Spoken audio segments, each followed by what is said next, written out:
भगवान शिव आदि अनंत निराकार और निर्गुण है। संपूर्ण ब्रह्मांड में कोई भी ऐसा व्यक्ति नहीं जो भगवान शिव के बारे में न जानता हो, लेकिन भगवान शिव के सत्य स्वरूप को जानना सबके बस की बात नहीं है। हम शिवलिंग की पूजा तो करते हैं, लेकिन हम में से ज्यादातर यह नहीं जानते हैं कि शिवलिंग का वास्तविक अर्थ क्या है। शिवलिंग क्यों पूजनीय है? शिवलिंग का आकार ऐसा ही क्यों है? शिवलिंग का शाब्दिक अर्थ क्या है और शिवलिंग से हमें क्या बोध मिलता है? आज की इस खास प्रस्तुति में हम इन सभी रहस्य से पर्दा उठाने वाले हैं, तो इस प्रस्तुति को अंत तक जरूर देखिएगा। बहुत से लोगों ने शिवलिंग का गलत अर्थ बताकर लोगों को भ्रमित कर रखा है, लेकिन सबसे ज्यादा आश्चर्य की बात तो यह है कि इस षड्यंत्र में कुछ विदेशी लोगों के साथ साथ हमारे देश के लोग भी शामिल हैं। इन लोगों ने शिवलिंग का बहुत ही गंदा मतलब निकाल रखा है, लेकिन सच्चाई ज्यादा देर छिपी नहीं रह सकती है।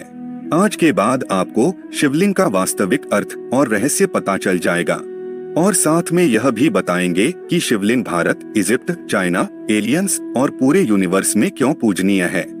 तो इस प्रस्तुति में अंत तक जुड़े रहिएगा।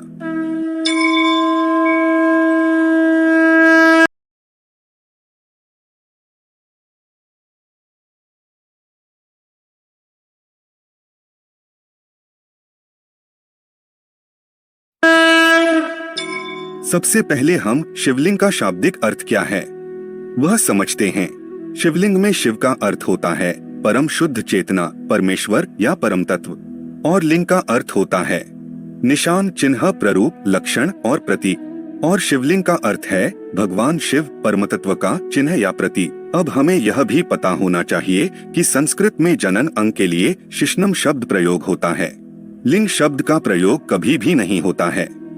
अब हम लिंग के कुछ अन्य अर्थ जानते हैं। लेते यस्मीन इति लिंगम, लिंग पुराण के इस वाक्य में बताया गया है कि सारे संसार की उत्पत्ति और लय जिसमें हो उसे लिंग कहते हैं। शिव शक्तोष्ट विचिन्हस्य मेलन्म लिंगमुच्यते। शिव पुराण की वेदेश्वर संहिता के इस वाक्य में कहा गया है कि शिव और शक्ति का मेल ही शिवलिंग है। आइए अब हम जानते हैं कि शिवलिंग वास्तव में क्या है। शिवलिंग को जानने के लिए हमें सबसे पहले शिव और शक्ति यानी कि पुरुष और प्रकृति को जानना बहुत जरूरी है। शिव आगमों में शिवलिंग को शिव और शक्ति कहा जाता है, वेदों में पुरुष और प्रकृति कहते हैं। विज्ञान उसे गॉड एंड एनर्जी कहता है, हालांकि विज्ञान गॉड को नहीं मानता है। विज्ञान कहता है कि प्रकृति यानी कि सभी भौतिक पदार्थ मूल रूप से एनर्जी ही है, और विज्ञान ने हमें सूत्र दिया है E=mc²। विज्ञान का यह भी कहना है कि प्रकृति ऑटोमेटिक है, यह दिन रात जन्म मृत्यु सब प्रकृति ही करती है, ईश्वर का इसमें कोई हस्तक्षेप नहीं है। जबकि हमारा वैदिक धर्म कहता है कि प्रकृति यदि ऑटोमेटिक है तो उसे ऑटोमेटिक बनाने वाला भी कोई है। सृष्टि निर्माण के बारे में विज्ञान हमें बिग बैंग की थ्योरी देता है, लेकिन बिग बैंग से पहले क्या था उसके बारे में विज्ञान मौन हो जाता है। विज्ञान हमें यह भी नहीं बताता है कि बिना स्पेस के, बिना अवकाश के कोई चीज संभव ही नहीं हो सकती, तो बिग बैंग कहाँ हुआ था। लेकिन हमारे वैदिक धर्म में बिग बैंग से पहले क्या था उसकी भी बात की गई है। अब हम प्रकृति की बात करते हैं। प्रकृति का मतलब यह नहीं है कि जो हमें दिखाई देता है। प्रकृति का मतलब होता है कृति से पहले यानी कि बिफोर क्रिएशन, यानी कि सर्जन से पहले जो स्थिति थी वह कहलाती है प्रकृति। प्रकृति में सब कुछ पैदा करने की क्षमता थी, वो जो चाहे पैदा कर सकती थी, और इसीलिए प्रकृति को सर्वगर्भाय कहा जाता है। जो भी संसार में पैदा होगा वह प्रकृति से पैदा होगा।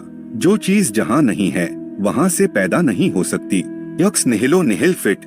विज्ञान के इस मूल सिद्धांत को हमारे यहाँ हजारों साल पहले ही बता दिया गया था। Out of nothing, nothing is produced. From zero can be zero produced. Something can produce something. इसका मतलब कि something, something को produce करती है।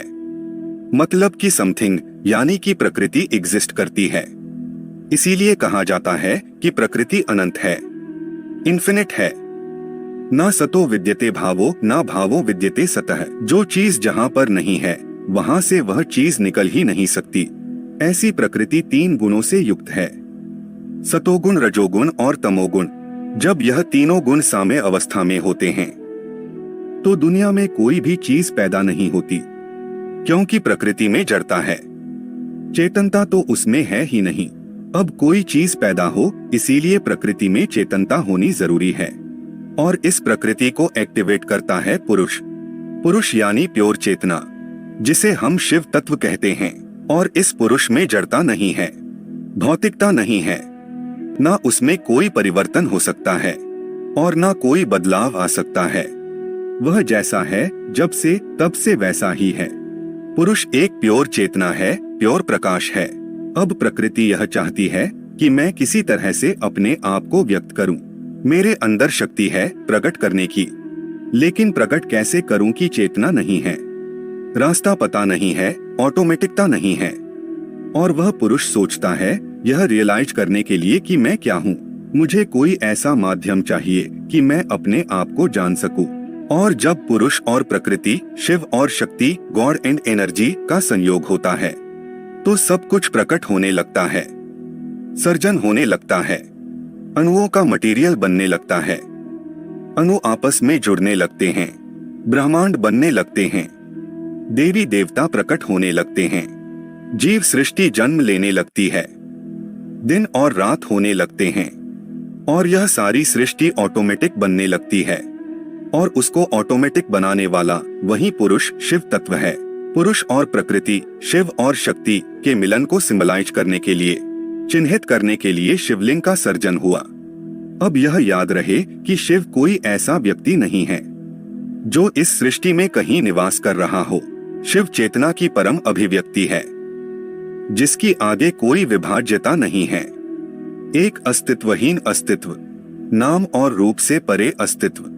और इस निर्गुण अनंत शुद्ध चेतना को शिवलिंग के माध्यम से दर्शाया जाता है। और इसी परम तत्व को सगुण रूप में भगवान शंकर के रूप में दर्शाया जाता है। शिव निर्गुण ब्रह्म के प्रतीक है तो शंकर सगुण ब्रह्म के प्रतीक है। अब हम जानते हैं कि शिवलिंग का आकार ऐसा ही क्यों है। शिवलिंग शिव और शक्ति, पुरुष और प्रकृति के मिलन का प्रतीक है। तो प्रकृति को हम कैसे सिंबलाइज कर सकते हैं? यदि हम प्रकृति को पत्तियों के रूप में दर्शाते हैं तो प्राणी और दूसरे सभी तत्व छूट जाते हैं। यदि हम प्रकृति को मनुष्य के रूप में दर्शाते हैं तो भी प्रकृति को पूर्ण रूप से नहीं दर्शा पाते हैं, क्योंकि प्रकृति अनंत है और इस अनंत और विशाल प्रकृति को दर्शाने के लिए जाने वाला प्रतीक भी विशाल होना चाहिए, जैसे कि गैलेक्सी या ब्रह्मांड। और प्रकृति को ब्रह्मांड के रूप में दर्शाना एकदम सटीक है, क्योंकि उसमें प्रकृति के ज्यादातर सभी तत्व शामिल हो जाते हैं। और शिवलिंग का जो नीचे का हिस्सा है वह प्रकृति है, जो ब्रह्मांड के आकार को दर्शाती है और भौतिक जगत को भी दर्शाती है। अब शिवलिंग का ऊपर का हिस्सा ऐसा क्यों बनाया गया है? तो आज भी जब हम परम तत्व को दर्शाते हैं तो उसे एक ज्योति के रूप में दर्शाते हैं।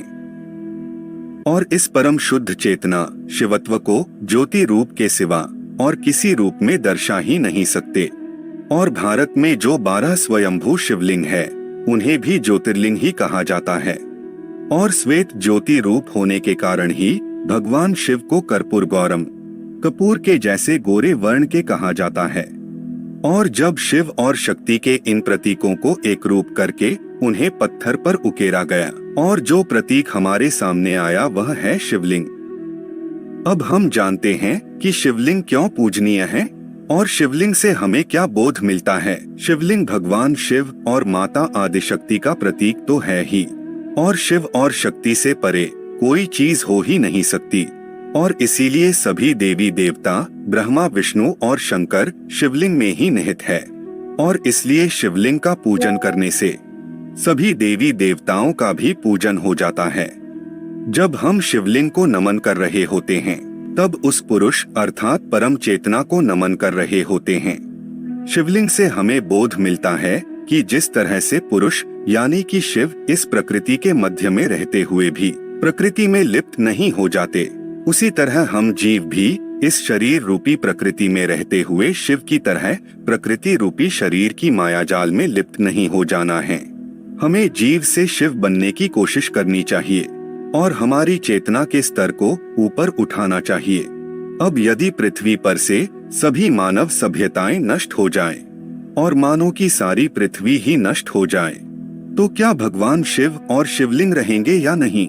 और मानो की सारी पृथ्वी नष्ट हो जाती है और लाखों साल बाद किसी दूसरे ग्रह पर नई सभ्यताएं विकसित होती है, तो उनमें से इजिप्ट जैसी कोई सभ्यता जब सृष्टि के मूल कारण का पता लगाएंगे तो वह शिव और शक्ति को अंक के रूप में चिन्हित करेंगे, जिसमें अंक का नीचे का हिस्सा शक्ति को दर्शाता है और ऊपर का हिस्सा परम शुद्ध चेतना शिव को दर्शाता है।